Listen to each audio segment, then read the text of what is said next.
তুহিনের বোন তুহিনকে লাঞ্চ দেওয়ার জন্য অফিসে এসে তুহিনকে খোঁজ করছিল। তখন রিসিপশনে বসে থাকা ছেলেটি তুহিনের বোনকে বলে, আপনি এখানে বসে অপেক্ষা করেন, আমি আপনার ভাইকে ডেকে দিচ্ছি। এর ভেতরেই তুহিন সেখানে এসে দেখতে পায় যে তার বড় বোন এখানে এসে বসে আছে।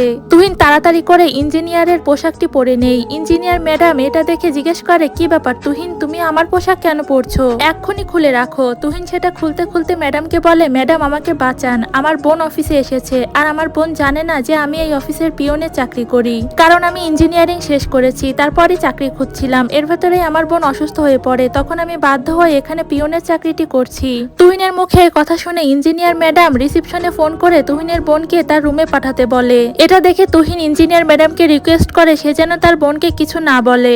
এরপর তুহিনের বোন খাবার দিয়ে চলে গেলে ম্যাডাম তুহিনকে বলে, কালকে আমি তোমার ইন্টারভিউ নিব, তুমি যদি ইন্টারভিউতে পাশ করতে পারো তাহলে তোমাকে আর পিয়নের চাকরি করতে হবে না, ইঞ্জিনিয়ার হিসেবে এখানে কাজ করবা।